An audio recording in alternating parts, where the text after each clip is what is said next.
DMV, you know what time it is. None other than the BASSLINE podcast presented by TheEvrydywknd. I am your host as always, Capo, feeling good, feeling great. To the left of me as always is none other than my brother and Young Mitchell we trust. What's good, Brody? What's good? How you living? Man, it's a sensational Monday. We got a little snow on the ground. We've been in here talking shit for a couple hours. Feel like we're gonna have a good show because we're like comfortable. It's warm. It's gonna be good. Yeah, and it's so funny because the conversation we had earlier this morning, I was so confused because the level of snow in PG and DC are two completely different things. Oh, yeah. I'm calling this nigga like, hey, you want me to pick you up on the train? You gonna drive? Like, how you get into the studio? And he's like, what do you mean? Like, what do you mean? Like, we're fucking 8 miles apart. Why was your weather so different? But it's really a thing. Yeah. Like, the weather knows where the line is. And the snow started in Maryland, which is really weird, but it is what it is. And so he didn't know what I was talking about. I didn't know what he was talking about. He learned what I was talking about, but we made it to the studio on this snowy Monday where the kids had a 2-hour delay, which means nothing in the DMV. Yeah, 2-hour delays is just a waste of everybody's time. 100%. Absolutely bullshitting. Like, there's no other explanation for it. Like, what is the even sole purpose of it? I don't know. Just so they could, like, technically say they went to school that day, it counts towards it saves them from canceling the day. That's what I really think it is. I think it cancels them trying to just close out a day. Yeah. They're like, nah. It limits the makeup days, right? Right. So the summer doesn't, summer doesn't get shortened. Gotcha. I think that's the crux of it. But who knows? And at this point, we grown. Who cares? I care because these kids need to be in school, man. They need to learn how to read. Nah, man, we looking at a dumb generation. But it's older people's fault that it's this way. Yeah, but we here. Yeah. Like, we're already in a dumb generation. Yeah, and they're not taking accountability for it. No, they would never.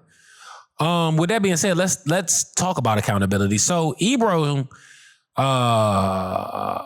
Rosenberg, and Laura Stiles show on Hot 97, one of the preeminent hip-hop radio broadcasts in the country, and probably the world, has been canceled. Is it immediately or are they going to phase out? They're done. Like, when they said it, I don't even think they came back the next day. Now, a couple things have happened since this was announced, right? One, Funk Flex was announced to take over that morning slot for an interim period. He said it was a day. I don't believe that because a day is crazy when you're trying to replace host to a show. There was a 3-person show being hosted here in the morning. And I don't know many morning shows that are single person run. And you're saying, hey, we're going to replace the 3. But it was a Friday, right? Yeah. Okay, so maybe they had the weekend. Well, today's Monday. I mean, we don't listen to the radio, so. Yeah, and I definitely don't have a subscription to hot97.com or anything. But what I'm saying is, at the minimum on Friday, they had Funk Flex in that slot. Now, they had Funk Flex in another Fire DJ's slot. And so, yeah, bro, we don't know what happened this morning because we're not in New York. But what we do know is at the minimum, Flex filled in on Friday, right? But that's the second show that Flex is filling in on. And on top of his show being moved to a different time slot. Right. So we're talking about Flex potentially holding down 3 time slots on a radio station. Which, if I'm being honest, I don't know outside of the tri-state if Flex or Ebro's shows, which one was the bigger draw? I haven't worked in radio, so I won't say that I know which one is more valuable, right? But what I do know is that virality is important. And to me, over the last probably 3 or 4 years, Ebro has more of those moments than Flex. Yeah. And even prior to that, I'd say for 3 or 4 years, most of Flex's moments were associated with a rapper freestyle, which not going to get your virality how you do. Yeah, and I would rather it be the Funk Flex way of you showcasing a rapper's talent, because that's essentially what you're here to do in radio, right? No, I don't think so anymore. Okay. To me, the clips of rappers going back and forth with the host and or announcing something that hasn't been announced goes way crazier than a good freestyle from a rapper we know can rap. But yeah, I rap. So, but no, I wasn't saying that like holds more weight. But I said I was speaking to virality. Yeah, but I was more so saying virality. Yeah, I was more so saying that you would rather that be your lane than what, viral raps, or just having consistent, like, all right, cool. I know when I drop a freestyle on my platform, niggas are going to come watch it. Fair. However, the PD was Ebro, not Funk Flex. PD, what is that? Program director. Got you. It's the nigga picking the music and shit. Yeah, but I think, to be fair, while I think they're both old guard, I do think Ebro is a little more flexible to new artists than Funk Flex is. I don't know about that. Okay, talk about it. Whenever I see Ebro pop up, and that could speak to your virality statement, he just always seems like an old ass hater. Like, so what about Flex? When does he not seem like an old ass? I don't know, because I only see the freestyles. So you're saying he's insulated from opinion? I don't know. I'm just saying the content that I have consumed is just always Ebro being a hater and yelling, and then on the other hand is Funk's Flex yelling, but it's in support of somebody freestyling. Or he's really quiet. Yeah, and if he's really quiet, he ain't fucking with you. Yeah, but all right, okay, never mind. But I'm just saying. But also, I don't listen to radio, so I don't know if my opinion really matters in this statement. I mean, in this context, right? Because I'm not subscribed or moving the needle, right? Fair. So do you think that this overall marks the middle, I won't say the beginning, but maybe like the middle of the end of hip hop radio? I think so. Because let's be real. We all have cars that allow us to play whatever we want from our phones. We don't have to listen to the radio, right? Right. Do you think that, I'm gonna let you finish your point first. So I think that it's been on its way, and that's why you don't really have any like young people in radio for real, because we know that, all right, niggas ain't really listening for real unless they have their parents or kids in the car and they want something censored so they don't hear a lot of motherfuckers be thrown around, right? Okay. But outside of that, nobody's like willingly going to listen to the radio unless it's like a very specific niche program, or they're trying to like see what's going on with the traffic while they're stuck in traffic. I'm in a tough spot because I agree that niggas, well, people, I won't say niggas, people. Every human being with a car after 2010 isn't leaning in the radio the way it was done in the 90s, right? The same time, I think that the ability to cue what you want when you want, whether it's music, film, television, podcast, whatever,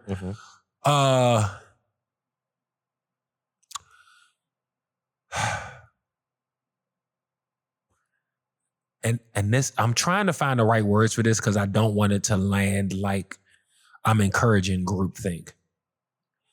But I do think there was something to be said for collective moments, right? The way we all digest Tupac dying at the same time. We all digest Biggie dying at the same time. We all digested 9/11 at the same time, right? These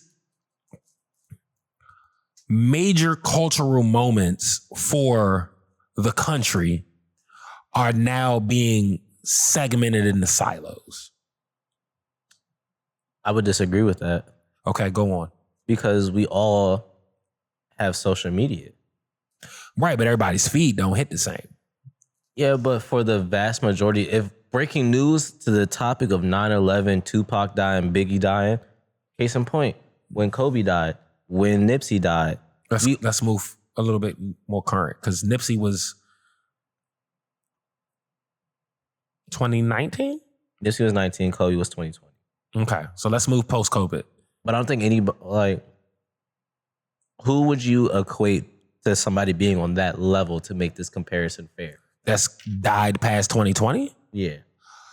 That's a wild list to look into. But I'm just saying, for us to make this comparison, you can't just throw out somebody random. Like, it has to be like somebody of that stature. I'm Googling celebrity deaths after 2020. Mm-hmm. Okay, so Kobe's there, obviously. Chadwick Boseman. What year was that? That was early on too, right? I think so. Chadwick Boseman, Sean Connery, Alex Trebek, Kenny Rogers, Eddie Van Halen, Betty White, Meatloaf, Tina Turner, Matthew Perry. Let's take Betty White. Sinead O'Connor, Carl Weathers. Let's take Betty White, for example, right? Okay. Because a lot of black people, majority of black people, fuck with the Golden Girls, right? Yeah, now Betty White's her. Sidney Poitier. We all, Tina Turner. When she passed away, as a collective, when that news dropped on social media, it was breaking news on CNN, on all major outlets, right? That Betty White has passed away. The last of the Golden Girls. Mm-hmm. We all collectively together experienced that as one. Mm-hmm. Correct? So what you were saying for the radio is going to be the same thing. And speaking to your segmented point, New York radio is different from DC radio. DC radio and New York radio is vastly different from LA radio and San Francisco radio. So the news is going to be delivered, how it's going to be delivered. It's still going to be done in each individual way, but we're going to get the information. I disagree. Why is that? I just feel like the noise made around it was different, because while Tupac and Biggie may not have been in the playlist of every American, right? They were on the radar of every American at that time, because again, media was siloed to cable television, right? That's not the case anymore. Media is on the internet. It's on cable television. It's on social media. It's everywhere. And so you can exist in a very small pocket that feels like a world, but it's not. But that's why I took Betty White as that example, because we're using Betty White exists to everybody. No, and that's your silo speaking. I don't think so. So when Betty White died, what year was it? I want to say 22. 21. Okay. Okay. At the point of 21, was 25 now, right? Mm-hmm. So we'll take 4 off. So that means my daughter was 12. Mm-hmm. She didn't know what a Betty White was. She ain't never been at grandma's house with Golden Girls on? No, because my grandmother doesn't watch Golden Girls. She watches Perry Mason, Matlock, and Matlock was really good. And Hallmark movies. I would not have striked your mother for a Hallmark. No, not my mother. My grandmother. Oh. My mother likes HGTV. So that's what I was saying. I said her grandmother, not your grandmother. Oh, okay. I feel like her grandmother would like Golden Girls. I've never seen my mom watch Golden Girls. You have more experience than me, so yes. But I'm just gonna speak to her. I don't know. I'm gonna call her after this and say, "Hey, do you watch Golden Girls?" But my ex-girlfriend is a Golden Girl, so there's that. Yeah. No. Maybe I shouldn't have said that. I don't know. But yeah, I just think so.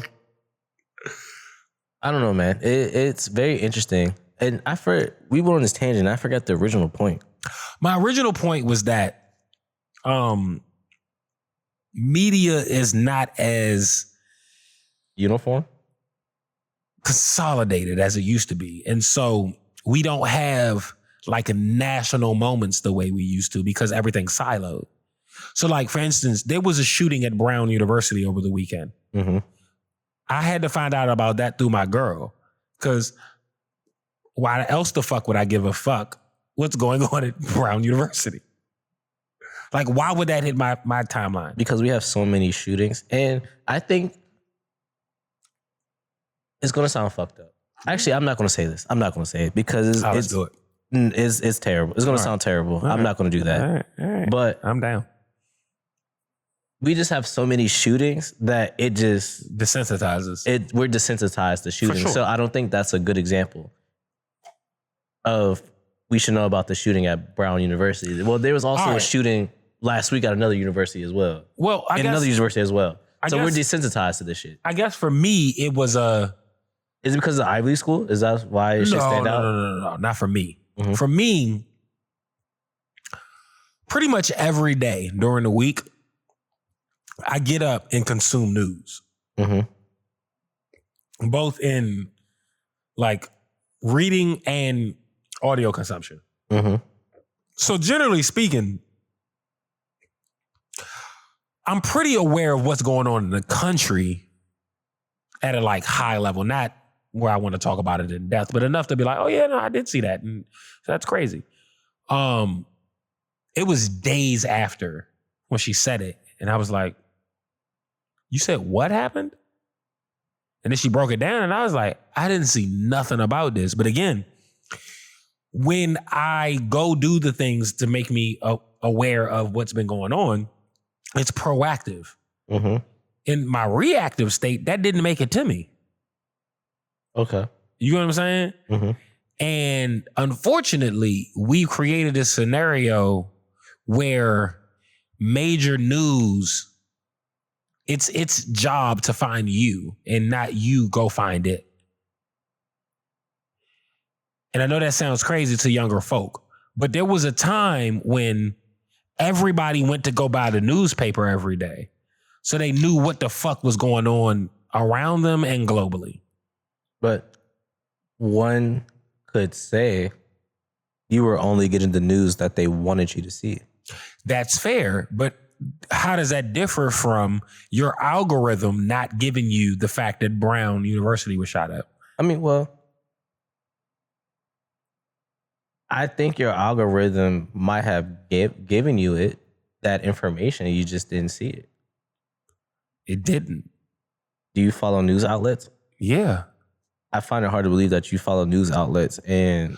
Bro, what I'm saying is not only do I follow news outlets... And I know you do because you're an intelligent person. And I listen to news podcasts. Like not... That's not me. Not like hip-hop news podcasts. No, I know what you're talking about. Yeah. Straight like Apple News, Yahoo News, like them type shits.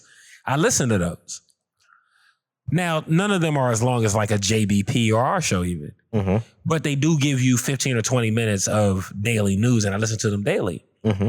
So for me to not know a bullet was on the campus of Brown is a little crazy compared to when I was in middle school and high school and things happening in the universities was making it to me.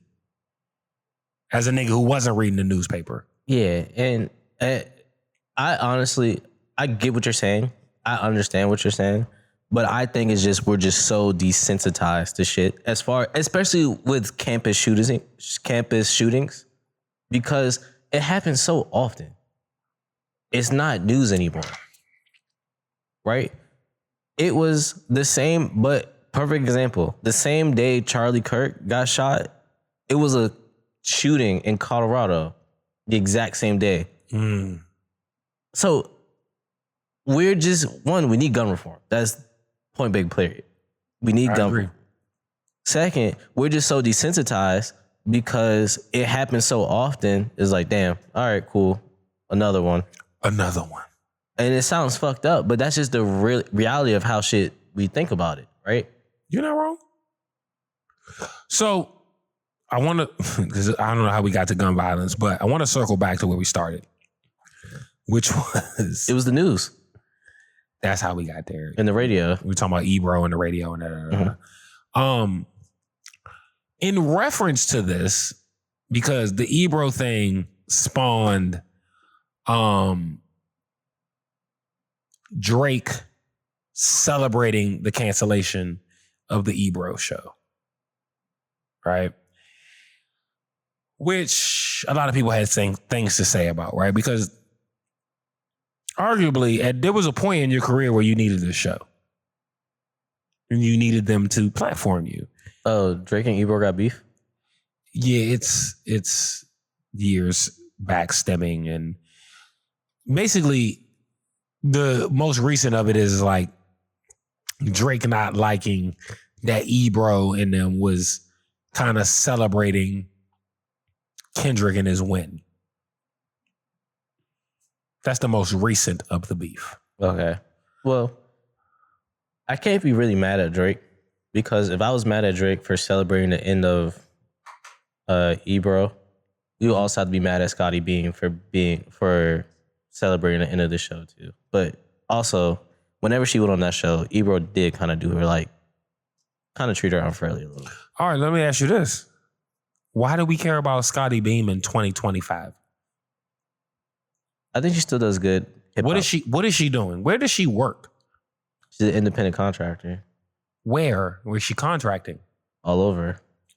Okay. So there's no definite answer to me. Okay. That's my thing. I love Scotty Beam. I think she's great. I think she has some wild opinions that I don't always agree with, but no, absolutely. I don't agree with whatever. 100% of her opinion. But I love her brazenness. I think that's really what I like about her too. Right. And she's always moisturized. Yeah. And you told me she smells good. So those also add in the rain. That's a tough feat. So I fuck with Scotty Beam, but I don't know that anybody in the culture gives a fuck what she's talking about right now. And she may say, nobody gives a fuck what you're talking about right now. And two things can be true. Correct. I say that all the time. But here we are, podding. And I haven't seen her pod. So, whatever. Oh yeah, no. I think she's a great voice. I think she needs to either build her own platform or become a part of one that's relevant right now. And she doesn't have that. So her shitting on Ebro and them just comes off away. That's fair.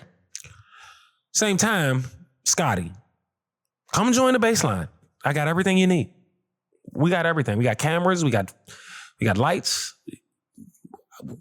Tim can oil you. No, I'm not doing that. Not to a coworker, no. Open palm. Not to a coworker, no. You gotta bend your fingers back a little bit. Yeah, I don't know if my fingers could go back. Nah, because you're gonna streak her. First of all, when you We're not doing this. When you oil a woman, stop you don't use your fingertips because you're gonna leave streaks. You use your palms. Yeah, I know. Okay. So if you just palm her. I'm just saying, but we're not doing that to my coworker. How are we gonna invite her to come on the show and be a permanent fixture and just say, I gotta agree with that? That's fucked up. I didn't say you had to. I said you could help. Nah, man. I could supervise. Okay. So we gotta get another oiler? Who's the oiler? I don't know. Somebody that she's comfortable with. All right. We got to call sis. Your sis. Because my sis not here. That's fair. And she can be the liaison? Nah, this is the on-set oiler. OSO? Text her and say, would you be comfortable with an OSO role? And see what she says. I'm not doing that. I'm a DM her then. I don't give a fuck. That's fine. I'm sending a DM. She'll expect that from you. How do you feel about an OSO role? And she's going to be like, what is an OSO? And I'm going to say on-set oiler. And she's going to be like, goodbye, capo. And I'm going to be like, all right, that's all I had. Well, she told me to tell you to shut up. That's tight. Because you called her daughter Pennywise. Wait, okay. No, we're not going to talk about my niece on this program because she was already so embarrassed, and I felt bad for my dog because it was the first time I ever seen her embarrassed. I'm not going to talk about my dog like that. So first of all, when I say sis, I was talking about your best friend, not your actual sister. Oh, okay, gotcha. Yeah. Secondly,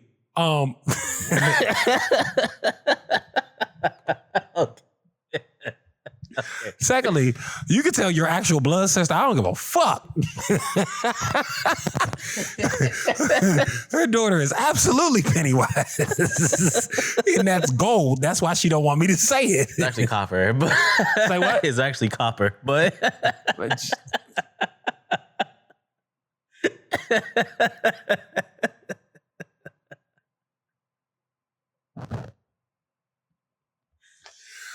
Pennywise is actually copper, is gold.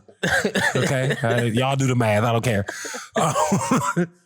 So, yeah, I wasn't even talking to your actual sibling. Oh, yeah. I was talking to your bestie. oh yeah, okay, all right. Telling her. I don't want to hear it.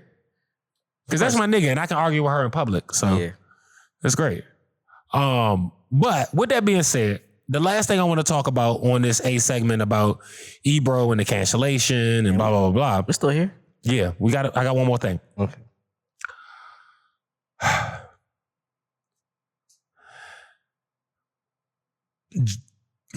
Drake responded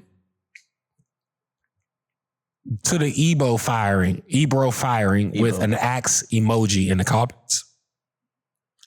Funk Flex responded and said, Kendrick touched you up. On the heels of that, there was a 21 Savage interview with Big Bank in which he said that both of them are legends. It's unfortunate. And he felt like it didn't need to happen. And he also told Drake not to engage. And he told him not to engage because whether we like it or not, and he's right, to me, Drake was the bigger artist at the onset. Correct. And so if Drake were to have won the beef, it would look like he was punching down, which isn't a win for him. Mm-hmm. So where is the win? If I win and it looks like punching down, I lose. If I lose without punching down, then I lose. So is there a win in this? I never thought there was. Okay. So now we're at the point where now you've taken an L because you just shouldn't have pulled up to that court at all. Because I love Kendrick, and I think Kendrick is a superior lyricist. Correct. But there was, at the onset, nowhere other than lyricism. Like Kendrick had on. Right. And I could agree to that too. Right. So Drake was better off leaving it alone. Mm-hmm. But he didn't. And now he's been decimated. Yeah.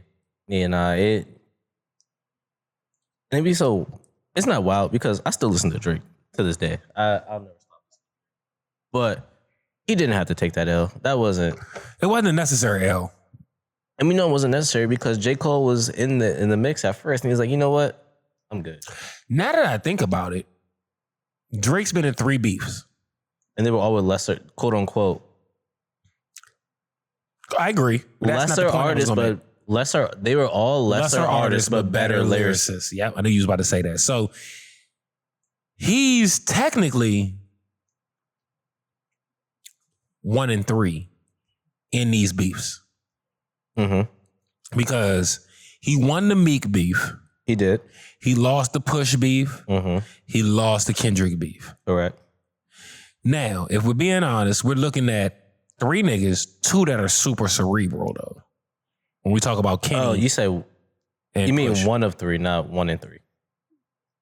1 of 3. Well, 1 and 3. Like, if I said the Jets are 1 and 3, you would know that they won 1 and lost 3. So you list 2 he lost. What's the third one that he lost? He didn't. That's the number. The numbers are wrong, not the sentence. Okay. So what I should have said was he's 1 and 2. Correct. Yes. But if we're talking about this, we have to be honest. That means he's only won 33% of the times he went to battle. Mm-hmm. He should stop it. Yeah. Okay. That's 1. 2, I want to frame this right. You went from Push, who's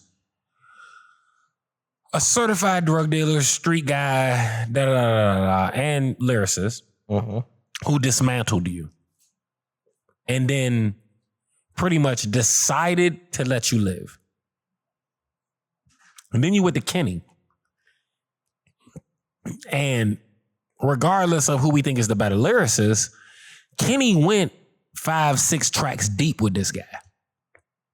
And nobody else has done that. Nobody else has gone past like 3 tracks in a Drake beef. Yeah.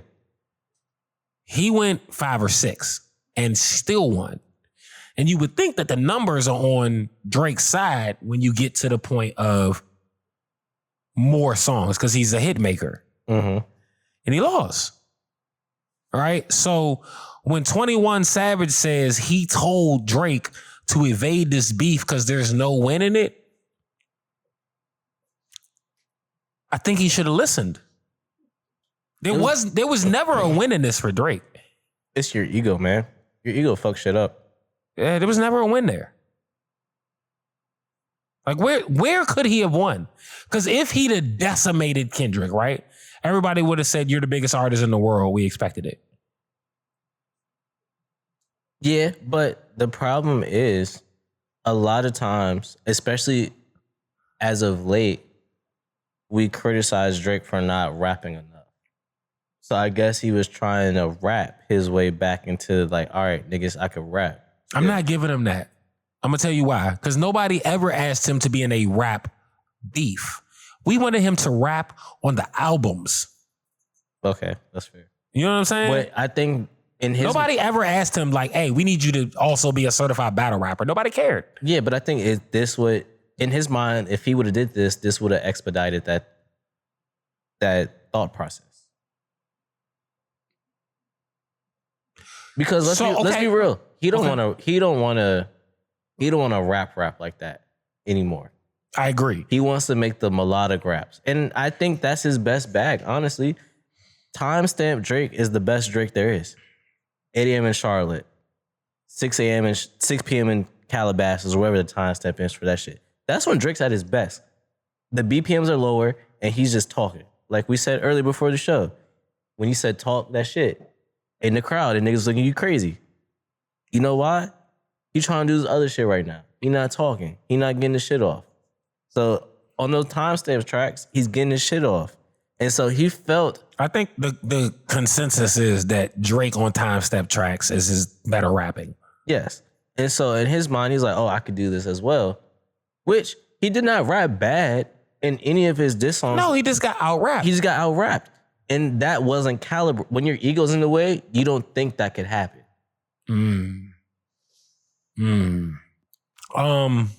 With that being said, I'm going to move on because we did it. We did an hour on the A topic. Well, the A topic was good. I'm not going to lie to you. And we didn't do an hour, so you calm your nerves. We might have done 30 minutes, realistically. I know, I was being facetious. Facetious is not welcome here. Complex dropped the 30 best rap songs of 2025. Mm-hmm. I do not like this list. Do you want me to start at the top or the bottom? Let's go from 30 to 1. I'm not reading all 30 songs. Okay, we'll start at whatever point. All right, what are some notables late, and then we could start at 10. So 29 is Larry June and 2 Chainz, produced by The Alchemist, Bad Choices. 29 this year. That's I'll play it. Don't even worry about it. Bad Choices. That's they got deadbeat moms now. I think so. Hold on, let's see. Let's just make sure we right. They got deadbeat moms now. That album. Do not check me, ho. Check that album out. See if your blood pressure. I love this album. I never tell you that I didn't do it. I'm self-made, made to influence. I turn your castle into a room. This is number 29. Season in the Bad market Choices, stew. Larry June. The first one get the egg, 2 nigga, Chainz Alchemist. cock-a-doodle. The only thing we had was bread with the ramen noodles. The young nigga going spared on the pharmaceutical. 12 come through and book them like Barnes and Nobles. How you go from a misfit into a mogul? Yeah, this track ought to wake 'em up, call it Folgers. Surrounded by angels, demons can't approach us. Me llaman dos cadenas, baby, buenas noches. See, I'm the big dog, I'm the cane course. End up in different spots, had the same choice. Soon as I plant a seed, I pray the rain moist. Soon as I left, I knew addition, gave the game pause. You know these balls is hard like some dang oysters. Oysters perpetual, face match. All right, so that's Bad Choices, Larry June, 2 Chainz, The Alchemist. That is track 29 on this list. And if you heard that, it already sounds crazy. All right. I'm not going to do that because I think that's in the right spot. Georgia Smith, Nas, Mobb Deep, Down For You. I think that's in the right spot. Mm-hmm. What spot is that? Say that again? What spot is that? 28. Okay. Now, another questionable. I'm going to play the song before I even say it. But this is 27.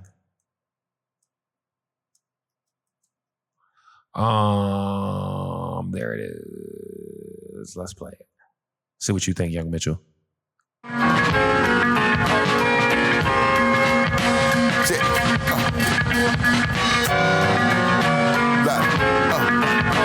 Complex says this is the number 27 rap song of the year. I disagree. It's a lot of cold nights, other pains in this bitch. Water whipping on some cane in this bitch. You niggas listen to lyrics? Murder can't stay off my mind in this bitch. She don't reside in this bitch. With some soap and wet, ain't got the stomach to the mind for this shit. You ever had to work a dope line? See your homie mom stand in line for this shit. It's a lot of top, a lot of dirty guns in this bitch. It's all fun and games till the nigga need the bill out and ain't got the Nigga, fun. the name of this song is a double entendre. I'm not doing this with you, Complex. You know what's funny? It's not even funny. I went back and listened to Bandana again this weekend. Mm-hmm. Oh my God. This is what I'm saying.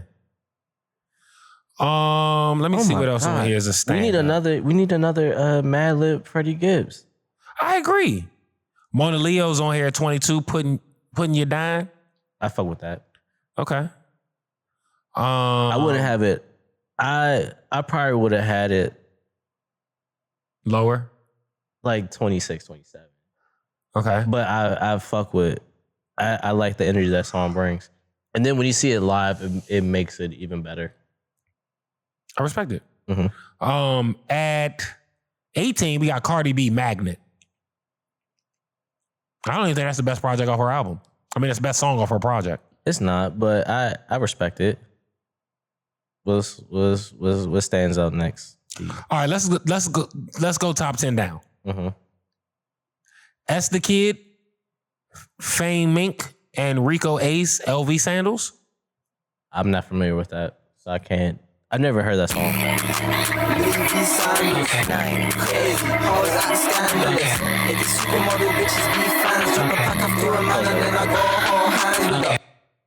That shit not even mixed correctly. Okay, good.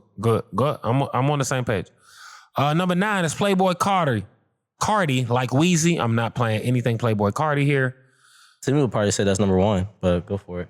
Skrilla, Doot, 6'7". Okay, I can see that. That's not. Hold on.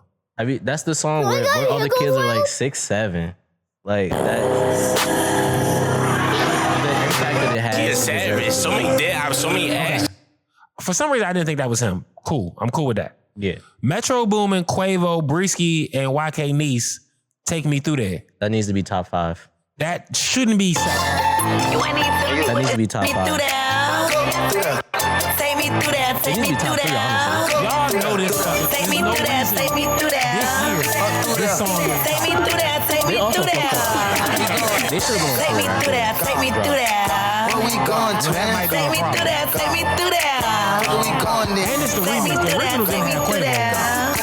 We gone. Take me through that, take me through that.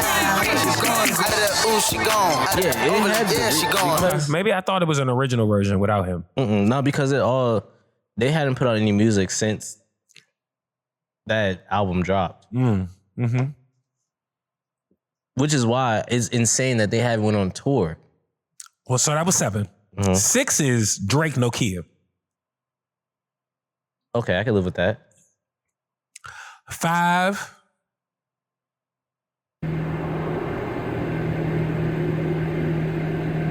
Let's get you.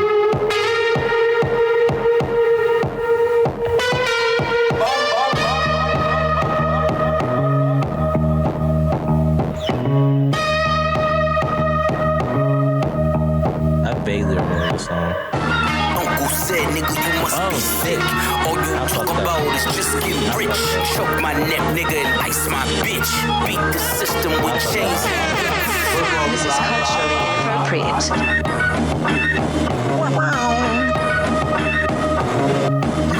Okay, now I'm intrigued to see what's. You run from the spirit of repossession. Too much enamel covers your necklace. We doing I buy bitches, you buy them sections. You buy watches, I buy collections. Misery's fueling your aggression. Jealousy's turned into obsession. Reality TV is mud wrestling. Some sign checks I know better than. Beware of my name that there's delicate. All right, so that was Eclipse track. Let God Sort 'Em Out as the album. The track is called Chains and Whips featuring Kendrick Lamar. So we're inside the top 5. Number 4 is Young Boy, Never Broke Again. Shot calling? YouTube is telling me it's age restricted and they want me to verify. And you know what? Not happening. I don't feel like I'm not mad at a Young Boy song being in the top 5. I'm not either. Number 3. Mm-hmm. And this is my argument for 1. Is this. I'm not even going to say anything.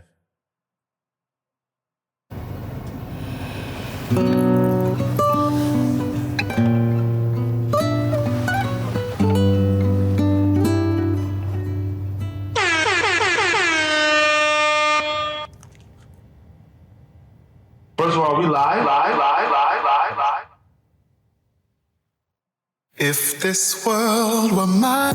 Hey, Roman numeral 7, babe, drop it like it's hot. If this world was mine, I'd take your dreams and make them. This song was fucking everywhere this year. I'd take your enemies in front of God, introduce them to that light. At least everywhere that I was. I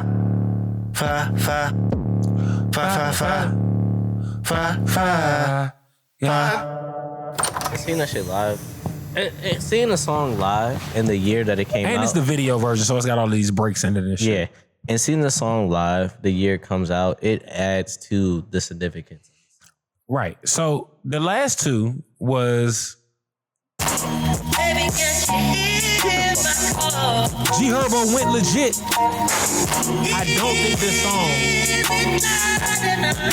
I mean, as a like TikTok sample, sure. I can see top 20, but not number 2. I can see it even top 10, not 2. Not 2. Absolutely. Don't nobody know the verses of these songs. Every day some new shit. Beefing with my bitch right now, but life still lit. Riding down the strip, $500,000 whip. 5 M's for the kid. Okay, what you say? We used to have this discussion back in 502 when Crew came out. Mm-hmm. Nobody knows Golding's verse. That's true. That's also true because everybody know Glizzy's verse. Glizzy's verse and Brent's hook. Yes, that's true. It is what it is. I hate to see it, but it is what it is. What's number 1? What they got number 1? I'll be surprised if you know this song. Yeah, come out and play. Show face, some way, just think. Show me how you think for now, cause I showed you the light that your girl won't hold you. I told you I need you, it's like now. I need you to pull up, give me face right now. I'm out in the city, show face, some way. I pop out in the city, okay, baby, need money, go up, go down, fuck it, go up, go down, go up, go down, go up, go down. Who the fuck is you and why the fuck you in my section? I just need to come into more pussy, find an exit. This is nail salon, this is nail salon, she come and go out. This is nail salon, this is nail salon, she come and go out. Diamonds on my head, call my bad bitch. And she pull up, wanna suck my bed. All right, so a couple things. What is that? That was Yeet, Come and Go. Yeah, I'm not listening. A couple things. I'm not listening. One, I don't ever want to see his face again. What does he look like?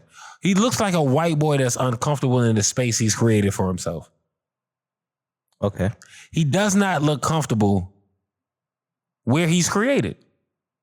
Can I ask you a question? Yes. Can we go back? What was number 15? I'm intrigued to see what number 15 was. 15 specifically? Yeah. 12, 13, 14.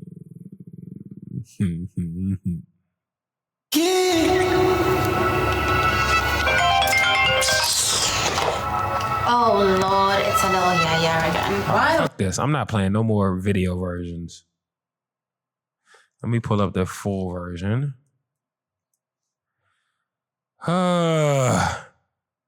What's the name of that motherfucker? All right, I got it. Here it is. This is the song, son. No gaps for the video. Number 15. This needs to be top 5. Gunna, off the last one. This needs to be top 5. Why is this not top 5?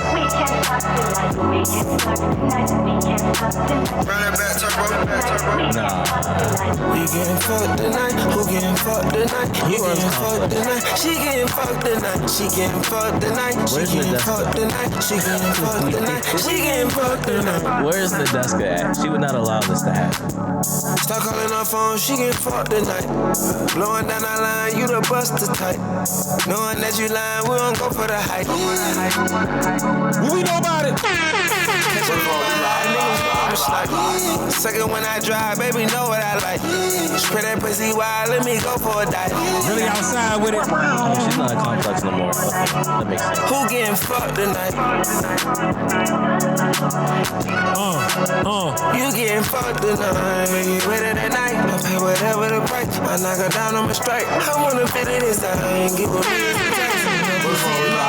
I see you, we gon' fight. You getting fucked tonight. We got too many drops in this bitch. Who getting fucked tonight? This was 15. Shit. Who are these niggas? No, absolutely not. Hey, yo! There's no way this is 15. Fitting. That motherfucker was fitting, nigga. This needs to be number. It has to at least be. That motherfucker was fitting, nigga. The highest it should have been is 4. Fitting, nigga. That shit is amazing. Fitting, nigga. Let me say it again. Who, you know how at the top of the article they say written by? Who's in charge of this? We need to send them a strongly worded email. This article was written by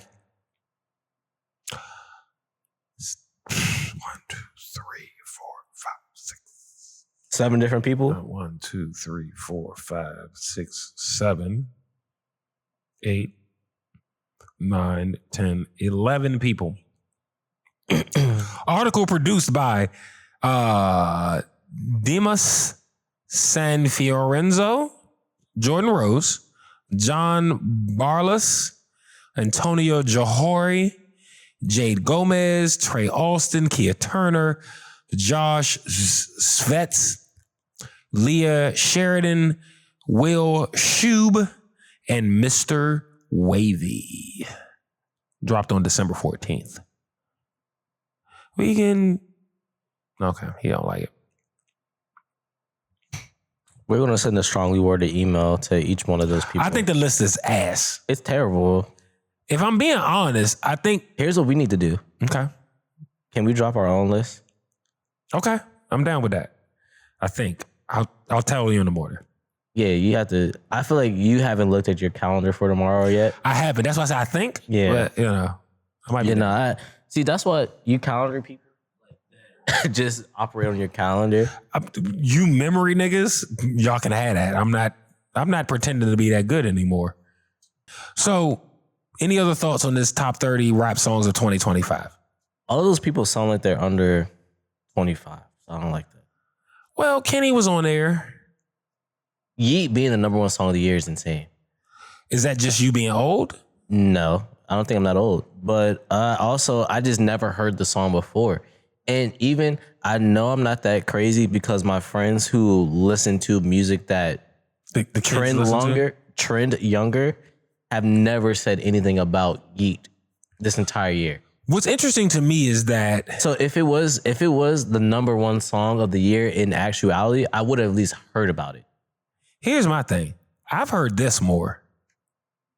Every day some new shit. Yeah. Beefing with my bitch right now, but life still lit. This one got that high up because of TikTok, right? I didn't even hear the Yeet song on TikTok. Right, and I think if we being realistic, this G Herbo song is because of the beat. Like, if I do this.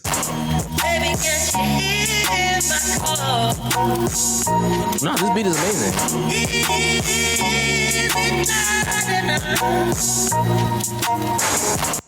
That's what everybody knows. Before Herbo gets on there, it's that. All I know is, the only thing I know that G Herbo said is every day some new shit. And that's actually a very, you know how we had a conversation a few weeks ago talking about what's opening line is crazy and that it sticks to your ribs? It's that, because as an adult, every day it's some new shit. Okay, so let's try something, right? So you saying that this opening line is in your top 3? No, I was saying that the beat, just that opening line, justifies it being in the top. I wouldn't make it Every day top. some new shit. Beefing with my bitch right now, but life still lit. Okay, so that's his opening line. No, I want to cut it at every day some new shit. That's it. Okay, let's try it again. I can't relate to beefing with my bitch.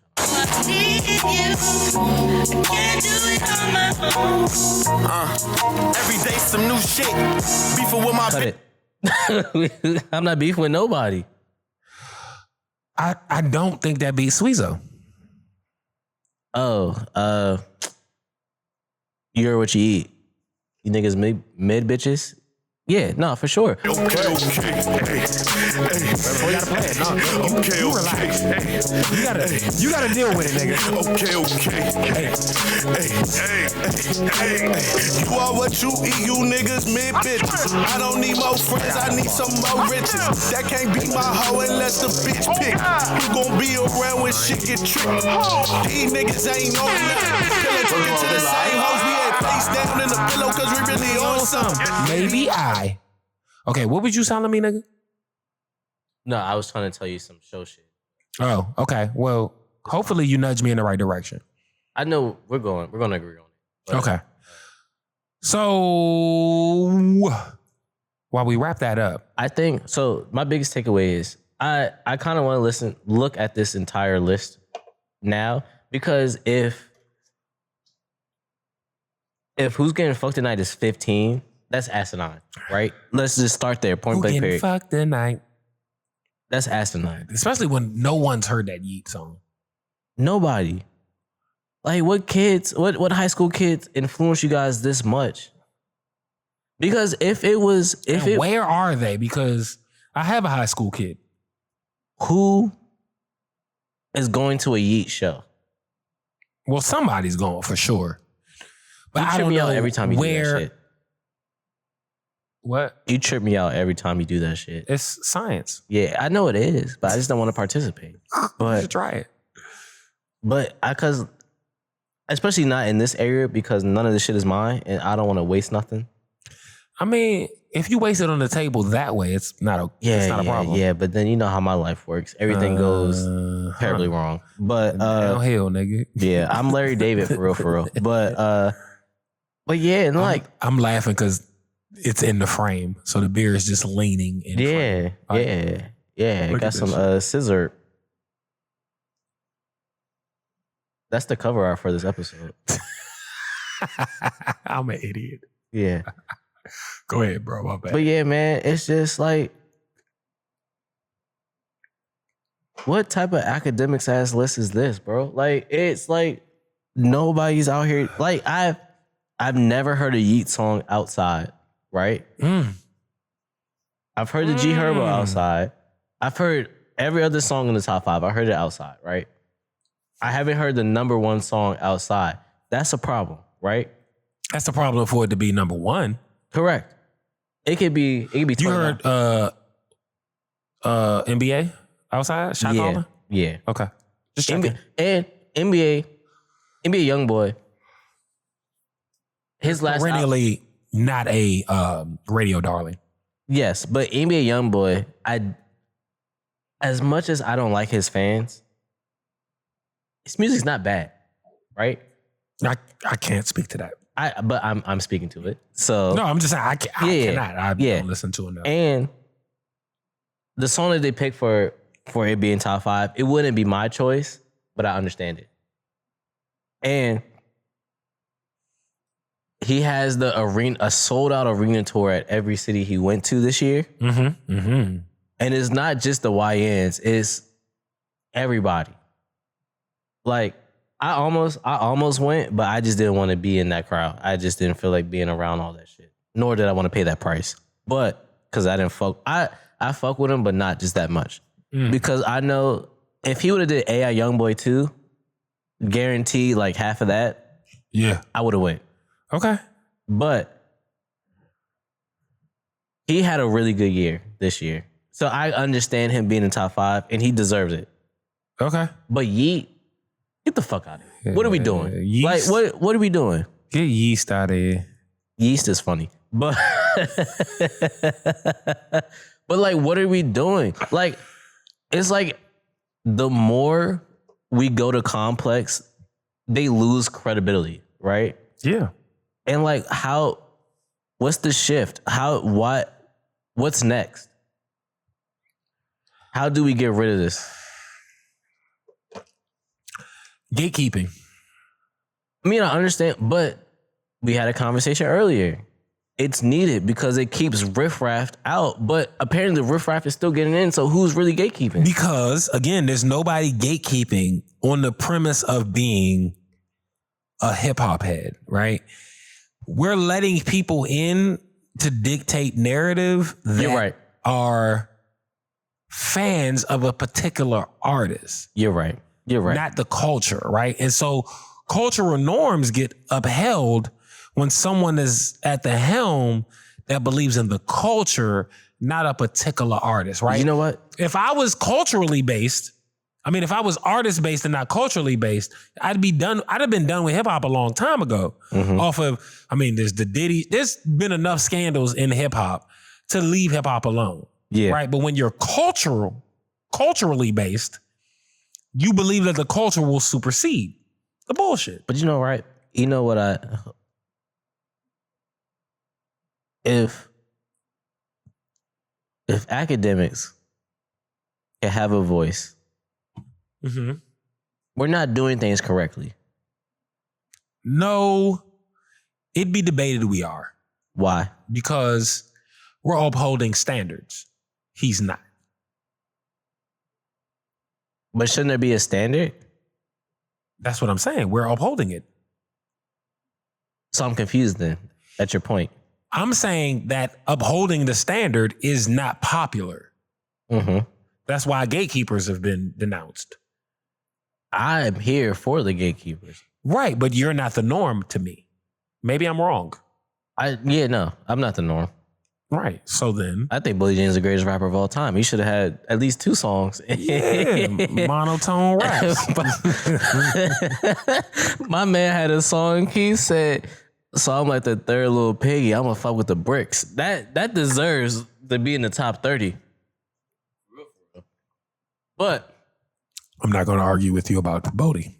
Right. But yeah, but I'm just saying, like, if gatekeepers were really gatekeeping, like people say they are, academics would never have a space in this culture. Right, and I think and the problem is, Joe Budden gave him credibility. I won't say that. He assisted in it. I will say Complex did. Yes, and who are we bitching and moaning about right now? Complex. In this dumbass list. Here's the thing. I don't want to be portrayed as bitching and moaning. And here's why. Okay, yes. My terms are probably harsh and wrong. More wrong than harsh to me. My thing is, airing of grievances. There needs to be discourse. Period. Complex is, by and large, the leader of discourse. Mm-hmm. Ooh. Finish yours, and then I have pause. Don't ever tell me to finish again. Finish your statement. Okay, that's better. Don't ever ask me to finish again, though. I think that they're the leader of discourse. Do I agree where they lead the discourse every time? No. But they do have the impact and the power in the eyes and the notoriety and all of those things.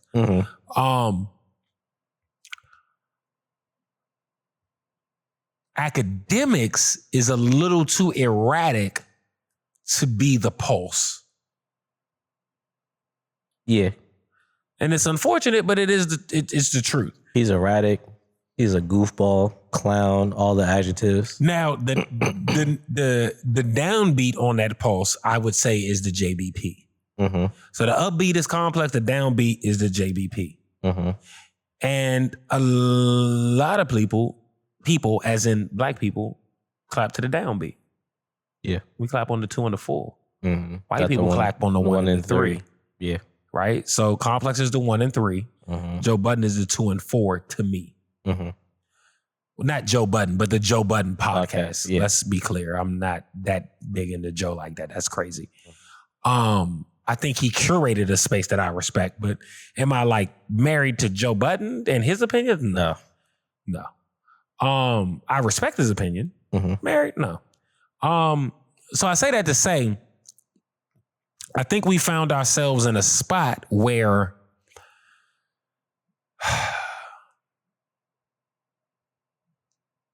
especially the end of 2025, hip hop media has gotten really, really small and tight, where it's mainly the JBP,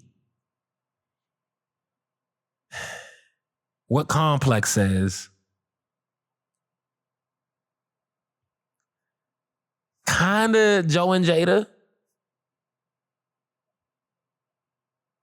and kind of Jim Jones' new podcast. Like, that's the current state of the culture. There's no way people are going to Jim Jones for this shit. Second, well, I think I hate that it's true. I think that is more of a disbelief, right? Because what is it? It's Jim Jones, Dave East, and Mano. And Fabulous. Fabo. Outside of Fabulous, who the fuck cares about what these niggas say about? Well, if we move that podcast here, that would be like Wale, Phil Ade, Fat Trail, and Shy. Tabby when they had a podcast. I respect what Tabby when they had. Right, and there's one nigga on there in any episode you respect what he's saying. Okay, fair.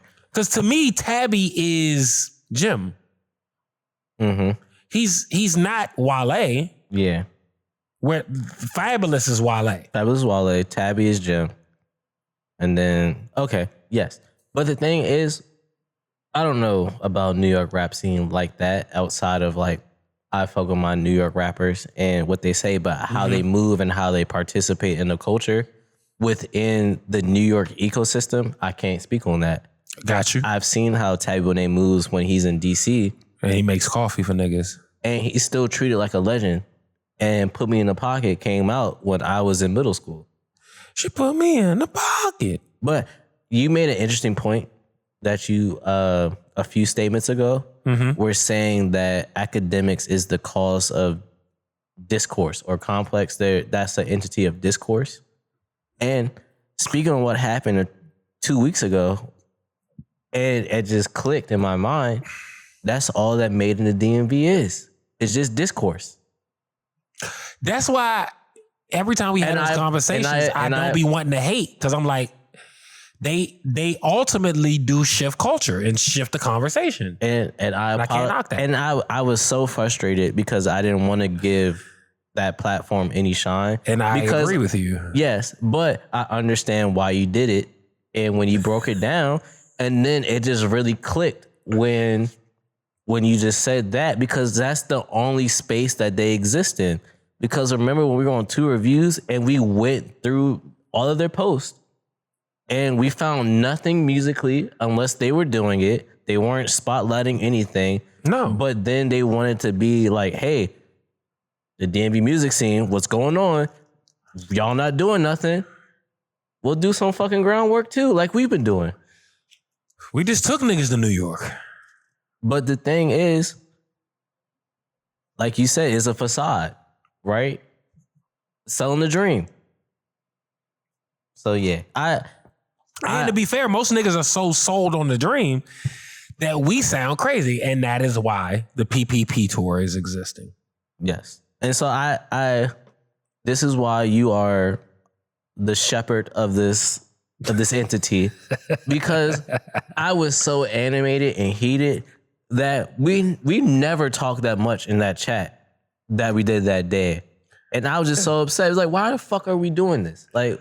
Right, but and you have to present the information in different ways, right? And so, as much as to the next man, I would say Young Mitchell been around, he's seen a lot, It's not what I've seen, it's not what nature's seen. And so when there's an opportunity to express that differentiation, I try to express it in a way that doesn't sun you, but also educates in, hey, the perspective I'm presenting, you may not have even been a part of this scene when it happened. Yeah. For you to understand why I feel this way. And I agree to that, because after you said it, it's like, hey, listen, it's our platform. So if anybody has beef with what we're saying, they're coming to us. So it's essentially the same thing that they're doing with their platform. Yeah. And I said, okay, I can live with that. But now, I guess, after we went through what we did on 2 reviews, and then you saying that Sentence is about is just complete discourse, that's the only space that they exist in. And I was like, even though I know that, I think just hearing it applied in a different space, it clicked. Just like how your parents could tell you something, but then your uncle could tell you something, and it's the exact same thing. And it's this niggas said the same shit. Yeah, it's the exact same fucking sentence, right? Yeah. Just 1 or 2 words off. Yeah. But it's like, okay. And it clicked when you said academics, because how I feel about academics. I don't say I feel the same way about that entity, but it's along the same line. Yeah. And it's like, okay, all right, now it's clicking. Now it makes sense. I get it now. So in that, go ahead. What Lethal Shooter say, I understand it now. I understand it now. Exactly. Yeah. Like for me, it's I've been outside long enough to see things come, go, and come back. Made to me is board administration, sans 2 people. Yes, I agree with that. And watching it in its current state, it's never been what it was, right? So that's one side of the coin. The other side of the coin is we can't continue to provide our community, the local DMV artist community, with information that's 10, 15, 20 years old. Correct. And that's a problem. And then we continue to present opportunities to them that are 10, 15, 20 years old. But for some reason, there's a twofold problem. One, the whole city goes behind that entity. Which, look, I'm all for people having a movement in the city following, so I'm not going to shit on that too hard or too heavy. The other side of that coin, though, is when a metropolitan area has access to multiple entities that can get them the access that they're looking for, it's always interesting to me what's being paid attention to. Right? Because it seems that, and this is not just a DMV thing. I've seen this happen watching other cities where the exploitative thing comes in and the community is more adept to accepting what that entity is saying than the entity that's pro them, that's pro independence, that's pro whatever, right? Because like we just seen a Diddy doc, and for 20 years, niggas believe Diddy had their best interest at heart because of his stature, not because of his work. But so I would say, look at how politics work. It's the same shit. It's the same shit, bro. Look at Muriel Bowser. Get her the fuck out of here. I've been saying this for 10 years. She's not running again. I know. Yeah. But how long have I been saying get her the fuck out of here? Before I was a DC resident. I've been saying this for damn near a decade. Like pretty much her whole term. Yeah, and pretty much ever since I know you. And it hasn't been based in hate. It's been based in experience. Policy and what policy. Yeah. And so I will say though, right? That like you brought up the Diddy doc. It's like, all right. Diddy doc is crazy, but it sounds great. Yeah. It's just like, all right, you're shown this. but this is the real experience, right? Your best interest isn't it's not even cared about. Right? No. It's how you gonna move the bottom dollar for said person's pocket. Like, it's crazy to experience, and then being on the other side of that coin where the leader, the shepherd of this nature is going to be like, hey, I'm actually looking out for you. Yeah. I'm actually doing X, Y, and Z for you. Exactly. And like, it's crazy to see. But also, you brought up a very good point. We live in a show me what you have done lately society. What have you done for me lately, Eddie? What have they done lately? Yeah. Not a lot. Not a lot that we would deem positive. Outside of the conference. Yeah, they've been Which available. I still think is bullshit, but I've been. I'll never go. What I can tell you is, because we spoke about this offline, but what I'll tell you is that when I have attended Made, and I think I've gone to 2, and I won't even put this credit on me. I'll say because of who I was with. I walked in both of the Maids I walked in to with Nature. And while we're business partners and bros, he's the face of our endeavors. Correct. Like I'm the face of our endeavors. Absolutely. Right? So when me and you walk in the room, you expect more niggas to talk to me than you. I would want more people to talk to you. Right? In the same way, when I walk into a space with Nature, talk to him. Right? But we both got conversations. Yeah. In different realms. And I felt like when I walked away, y'all are asking us to do the things that you've platformed them to do. Like you've given them the gravitas to do the things you're asking me to do, but you never gave me the gravitas. So the conversations you're asking me to have, they respectfully do have a direct line conversation with. I don't. But you didn't put me in a position as the person you so-called trust to do it the right way to do it. Yeah. So you can't be mad at me for not providing you the access you want when you didn't create the noise around what I was doing to create it. Yeah. But you did it for them. Yeah. Which again, I'm not knocking the noise that Made us received. I'm knocking how few times we've seen that noise reciprocated back while y'all continue to go toward it. It's like, does that make sense? Yeah, it's like trickle down economics. Trickle down economics never works. It never trickles down. It just stays at the top. Because it's a nigga with a biscuit. Yeah. Before it even get to you. It's a carrot. Sopping that shit up. It's the biscuit open too. It ain't the skin. It's the carrot He cut it in half and he got like that. It's the carrot on the treadmill, bro. You just gonna be chasing it. You're not gonna get it. Yeah. Not close enough. Yeah. What's the nigga the Geico commercial? Stay farm. Gotta be quicker than that. Yeah, that's exactly what happened. But yeah, that's just my whole beef. It's because like we've been seeing the same discourse for 10 years, and once a quarter, you niggas. And niggas is not just for black people. It's no, in this context, all creeds, but y'all just fall for the same shit. Boom, every time. It's like clockwork. It is. I'm gonna finally go half a bar, and we're gonna make this quick.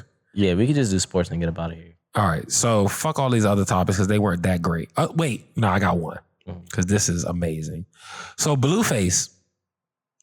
Oh yeah, he told his mom that she's not his type. His mom, like his mother that birthed him. You want me to read it to you? Yeah, absolutely. Okay. Blueface. I thought he said his baby mothers were trash. I thought that. No, it's a little deeper than that. Well, he did say that too, but that's on him. Be better. Hold on. Blueface addresses mom.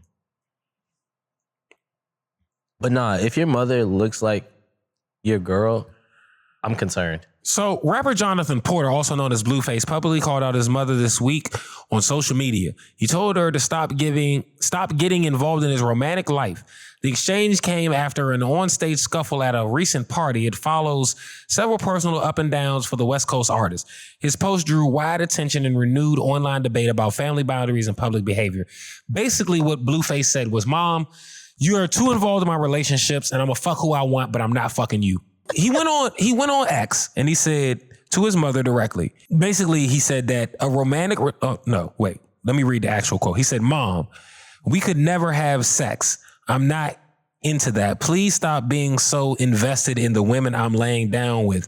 It's kind of weird, like you jealous or some we can never lay down together. You not my type."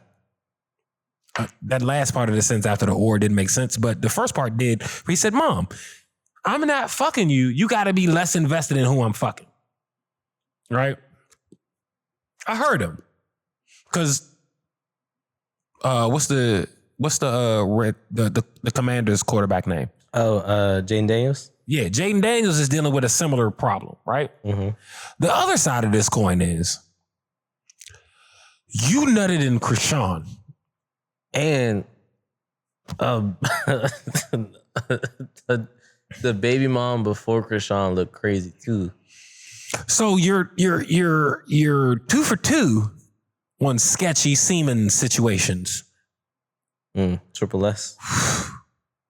Alliteration. Hey man, listen, man, you're worse, man. You're worse. I think that's why I stick around, bro. Because you be saying some wild shit, but it be good shit. It'd be artistic, right? Yeah, like it'd be good shit. Sketchy semen situations is gold. That's peak alliteration, right? But you know what's so fucked up? The kids these days, they don't know alliteration. They don't know what alliteration is. They don't read books. My only sports section, and then we can get up out of here because we have announcements, and then we need to. I ain't got shit to announce, nigga. We done for the year. Well, no, I could announce the PPP tour. Yeah, because I have questions about that, but I'm gonna ask my questions off air. But shit, you can ask them on. Yeah, fuck it. The Jets, we fired our defensive coordinator. The only reason I think it was time, bro. Yeah. And the only reason I'm really sad is because it's a black man that got fired. Well, I feel the same way about the nigga that stepped down in at the Pentagon because Trump kept making him bomb ships in the Caribbean. Yeah, that's another thing. I got an hour just on that. What were you saying? The Jets fired their defensive coordinator. Yeah, he needed to be fired. And I hate seeing a black man lose their job, but our defense did not have one intercept. They still don't have one interception this year. The whole season? The whole season. We're like 14 games in or something. 15. Yeah, nah. Nope. I get it. I hate seeing it. But the thing is, our special teams unit is rated the best in history. We are 2 points ahead of like on the rating system than the best ever. So we're going to finish the year with the best special teams unit of all time. Okay. I just like that we shut out the Browns. Yeah. I mean the Bengals when Joe Burrow was back. Actually, I hated that because on my parlay, I had Jamar Chase 1 touchdown, and that was the only leg that didn't hit. Hey, don't you ever bet against us. It's nasty work. I mean, the real fucked up part is he got all the yards in the world. He just didn't cross the end zone. Yeah. And that shit sucks. Yeah, you sit down. I hate that shit. You sit it down, sir. But yeah, we've been talking for long enough. I'll reserve my mid-Mondays till next week. Okay. And let's just talk about this PPP tour and get up out of here. Yeah, so we're launching a PPP tour. Listen. I wish I would have actually took the PPP. Them niggas ain't. I don't ever want you to say you wish you took a PPP. PPP loan. I'm sorry. Okay, yeah, add some more words. But so for going on 9 years, Open Gym has been seen by some as a pay-to-play platform. We do not consider ourselves a pay-to-play platform because we know what pay-to-play really looks like. And you niggas that are quantifying a $10 cover charge as a pay to That's what I play was about to say. All you had to do is just pay the cover charge. is nasty. Now, when the DMV and a guy, again, a lot of y'all are too young to know this, right? But when the DMV got a 1,000 to 2,000 person venue, i.e. the Fillmore, there were some cats put in charge of urban programming. Outside looking in, I'll say. Because I don't know what was happening at Live Nation. But there were some cats put in charge who were running a complete pay-to-play operation. Okay? And at our youthful state in the culture, we despised it. Right? And so we didn't like it. We didn't like what it offered access to. We didn't like how the artists that could fund that were treated. We did like a few things. I won't mention the cats that did it because there's no need to slander them right now. What I will say is we fought through that and we became the cats that could get y'all in that venue and a lot of other venues. And what we learned is most of the DMV artists have so little knowledge and business acumen as to how this shit works. We should be paid for making it happen. And they're ungrateful. Then that. And I can't tell you how many artists that the Open Gym platform has platformed up onto larger artist stages, all the like. Hey baby, I'm still podding. I thought you said you were headed home. I said I was wrapping up, and I'll call you when I'm done. Oh, I thought you said football. That's all I saw. Oh, okay. Well, you too have to read the whole message. Okay, Bye. Bye, Levy. All right. Yeah. So what was happening was niggas was paying to play, but they weren't getting much out of it, right? So what did we do? Overcorrect. So we started charging niggas nothing to play and getting nothing out of it, right? So what it actually created was antagonists, where you provide X nigga or X niggas opportunities, and then somewhere down the road, whether they didn't get the opportunity they were looking for now or what have you, they begin to hate the platform that's providing the opportunity. And I think nature and then me later and our willingness to be of the people and available creates this space where you think you know what the fuck you're talking about. And you think you can speak to what we're doing because we're available. Whereas the cats that we're talking about from yesteryear weren't this available. Yeah, I think that presented itself. And then also, it's just, yeah, you're correct. You're just correct. You guys were too easily accessible. Yeah. So now I don't want to talk to niggas. It's too many people that could just show up and give you some bullshit. And then you and nature being the nice guys that you are, give them the conversation because one, it's directly your event. It's not the person that you're talking about from yesteryear. They're just the figurehead. Mm-hmm. It's not their event. Right. So they was like, get the fuck out of here. Like, I'm not talking to you. But you guys have to shake hands, kiss babies. I will correct you. The persons that we're talking about from back yesteryear, it was their event, but you couldn't get to them. You could get to the niggas below them. So the man sitting next to the man. Basically, at that juncture, people could get to you, but not me and nature. Oh, I would hate it. I would never show up. And so we knew that and consciously were like, let's eliminate that step, right? But what it's created is bogging down of the niggas who have the access and the conversation and the direct line and the relationships and all of the things that y'all want to benefit from. We're constantly inundated by niggas who don't, understand what this business looks like. Yeah, but what is the I feel like this is a conversation for another time because we need to get up out of here. But like, how come people don't know what they need to do? What is the disconnect? I'll say this and we can go. There is a lot of people portraying it as a self-made mission. And none of these niggas are self-made. I don't care who. Name me one. I'll tell you they're not. I'll tell you who else was around. We used to have this conversation so much. I know who you're talking. Like, niggas be like, well, I saw J. Cole do this. It's like, yeah, they were all signed to labels before J. Cole was signed to Jay-Z. I don't want to hear that. Not Currency, at you, but at people. Yeah, but I'm saying, but Currency, I know this, but Currency was signed to Young Money before he went. And before he was signed to Young Money, he was signed to I forgot. No Limit. No Limit. Master P. He was a hot boy. Yes. Not a hot boy.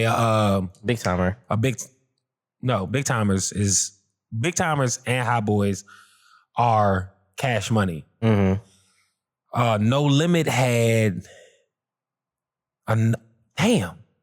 I'm drawing a blank right now. Fuck. But there was another camp or crew that No Limit had. But it was still Juvenile and no, that was before, right? Correct. It was before Juvenile and Manny Fresh. Correct. This was when he was really out the trunk. It was Percy Miller. It was C Murder. C Murder. Right before he went to jail, he brought Currency in. He was a 504 boys. Ooh. That's what it was. Yeah, because that's the area code. Currency was a 504 boy before he wasn't a hot boy.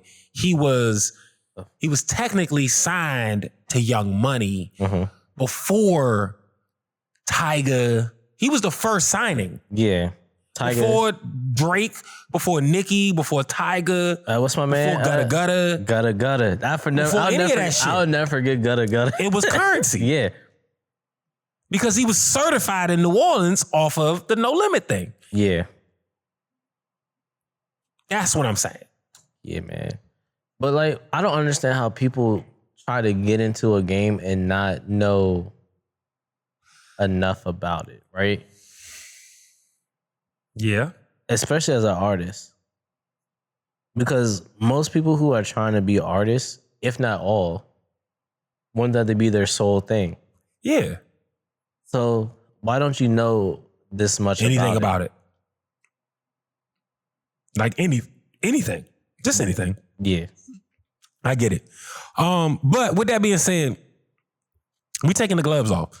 It's fucking pay to play 2026. You want to get on a showcase, a major show, pay. Because what happens is we do this for free, right? And y'all do all the work for them. We do all the work for them. And then somehow we're held responsible for their lack of work. Like the artist is still mad at us somehow at the end. Doesn't matter what stage, what venue, what DJ we put them in front of. They're always like, yeah, but that wasn't what I was expecting. Well, your bitch ass don't have no experience in this space. Do you know what it is? I think it's participation trophies. I do. I too think No Kid Left Behind has ruined hip hop. Yeah. I agree. There's no reason why these niggas think that they open for somebody and the walls of Jericho fall down. That's not how it works. Good reference. It's not how it works, bro. That's a good reference. Thank you. See, but the kids don't know about the walls of Jericho. Because they don't go to church and there's no gospel in the music no more. It's a whole thing. I have a whole thesis. No. There's gospel music, but it sucks. It doesn't hit your ribs like the new gospel music doesn't hit your ribs like the old one do. And I think the problem is that the new gospel music is people who understand what I'm saying, but they're trying to stay of the Lord and bring in a little bit of secular music, right? What we had before was people that were of the Lord and grew up in the church and the church choir and the church band, and then were like, I want to take the training wheels off. And then the world opened up to them. What we're experiencing now is artists that had the world in front of them and then are trying to minimalize themselves into gospel. You're on point. You're on point because I saw this with an artist. His name is Ryan Trey. And he had an album in 2023 called Street Says You Miss Me. That don't sound like gospel.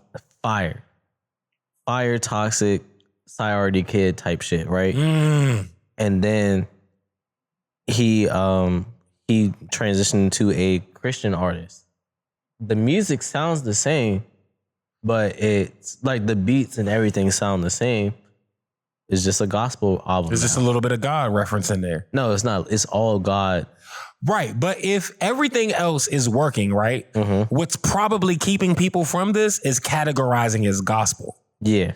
Right? Like there are R&B songs that end up in hip hop and we love them. Yeah, but the thing is you can't have sex. You can have sex to the street, say you miss me. You can't have sex to this next album. So yeah, that's the disconnect. It's the Baseline podcast. I saw your face.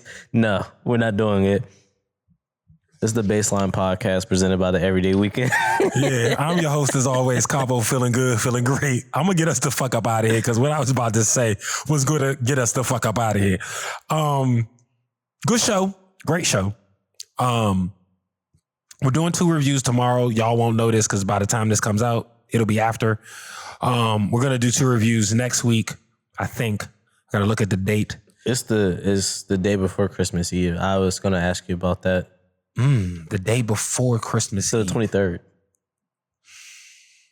If we do it, it's going to be a fuck off show. Like there's not going to be any bumpers on the lanes. We're just going to do what we want. Okay. Like niggas can come and get drunk before I press record. I don't give a fuck what happens on that night. That's fair. If we do it, if niggas aren't down to do a complete fuck off show, then fine. But we don't have to force it. With that being said, do remember in the new year, we're not bringing back fresh produce until March. Okay. We taking the cold months off because you niggas ain't coming to the show anyway. In the cold. 2, we are exploring the PPP the PPP tour. I too wish I explored the PPP loan.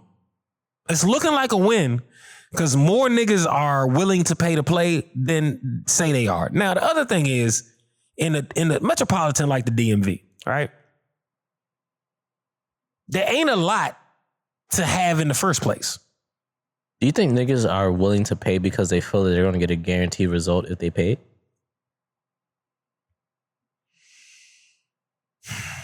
That's an interesting thought. I don't know.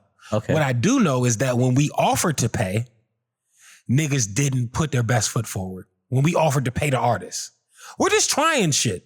We don't necessarily believe in this model. We're just saying, hey, we offered for 18 months to pay artists to bring their audience to a show that they're on. And they have, at the minimum, a 25, 30-minute set. And they did nothing. But you know. So now we're flipping it on its head. But you know how I feel and how I always say, these niggas suck. And these niggas be lying. More of you niggas are willing to pay to play than you think. They lie, and they lie in their raps too. Don't let that. Don't get confused. These niggas be lying in their raps. Yes, because they bitches be ugly. I'm sorry. I'm dapping him while saying I'm sorry. Because I didn't mean to say no, bitches. Don't apologize. Not because they ugly. They are ugly. Don't apologize. They're not bitches though. They're nice ladies. Don't apologize. But you niggas be talking about them in these raps in a way that I expect 17s to walk through the door at the venue, and you walk in with 4s. And a 4 is okay for you, but it's not okay when you say you walking around with 17s. And then they have the audacity to say, oh, I didn't know you get bitches. We're not talking about that nigga. No, not even you. But I've had that. You too have experienced this? Yes. Oh, I'm sorry. And I was like, yeah, they're just not. You know what? On second thought, you can finish your sentence, but it's cool. I don't get bitches. Oh yeah, you're a damn near married man. No, right. And that's true. But even when I went and found her, I wasn't looking for bitches.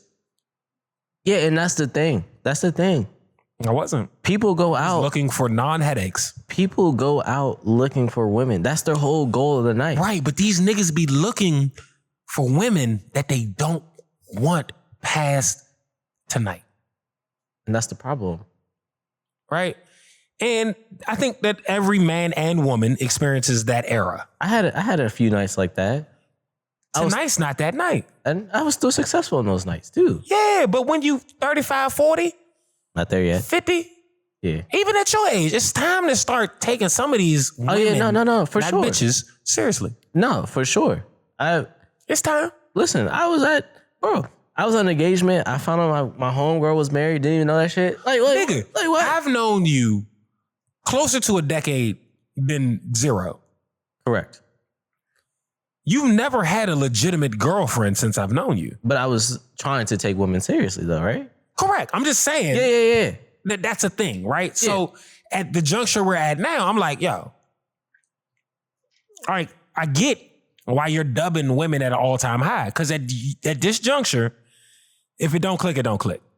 Yeah.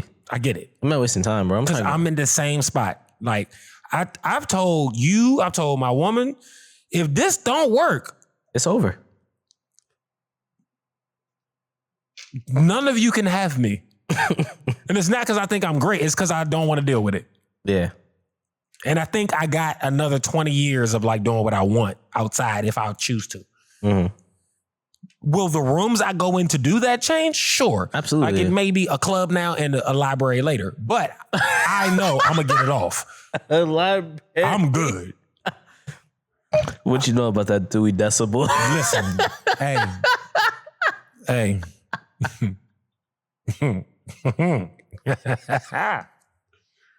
Hey, man, let's go home, bro. Let's get these crank 'em up aisles, bitch. Come here.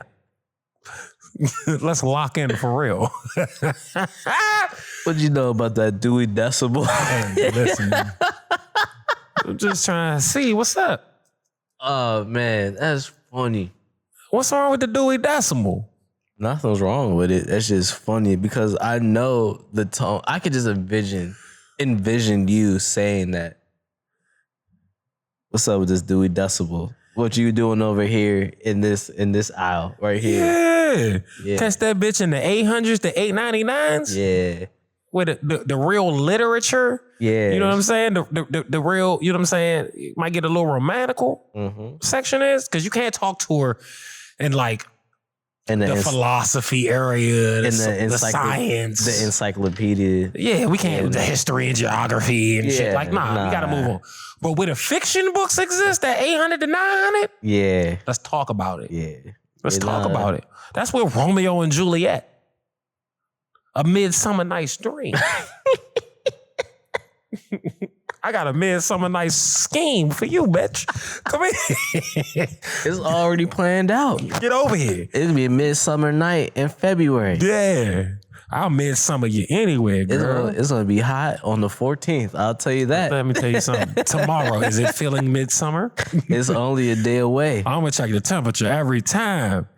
And you niggas stop walking into the friend zone and pull your dick out. I'm not playing with y'all.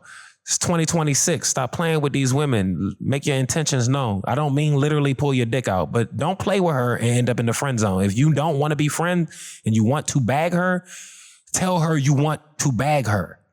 If she's not into it, move on. Don't waste time. I think that only happened to me once. And then after that, I said, yeah, never again. Yeah. And then you realize what I meant by pull your dick out. Everybody thinks when I say pull your dick out, I mean literally pull your dick out. What I mean is make your intentions clear. Stop thinking you're going to play a long game as the friend and bag her. You're not. That only works for the gay guys, and they don't bag her. They fuck. Just one time, and that's it. That's because that's all they really want. That's it. And then the girl feels weird about it because she thought she was gay the whole time. She just had a moment. That's not it. You know, that happened to me once in college, and I said never again. Wait, you fucked as the gay friend in college? No, I played the long game trying to be the friend. And then you got friend zoned. Yeah. Yeah, because that's where you put yourself. Yeah. That ain't even her fault. Yeah, it's not. But I didn't know any better. I should have been better. I hear you. But I learned from that lesson freshman year and never again. Good man. Good man. With that being said, man, it is Monday Night Football time. I'm headed home to watch the game. Young Mitchell, you gonna watch the game? Yeah. All right, bet. It's my fantasy football playoffs is actually determined on this game. Okay, bet. Well, I'm not gonna have chili because I had chili before I got here, but I think I still got 2 smothered chicken wings left. So I think I'm gonna have that and finish that food off, and that'll be gone. I think I'm gonna go get a what time? You about to get a hoagie? Probably. No, I ain't gonna lie. the problem is Wawa. I got in the show. And then we get All right. So with that being said, we're gonna get the fuck up out of here. Somehow we've been recording for 3 hours. The episode will not be that long. I go by the name of Capo. To the left of me is none other than my brother and Young Mitchell we trust. Yeah, man. Yeah,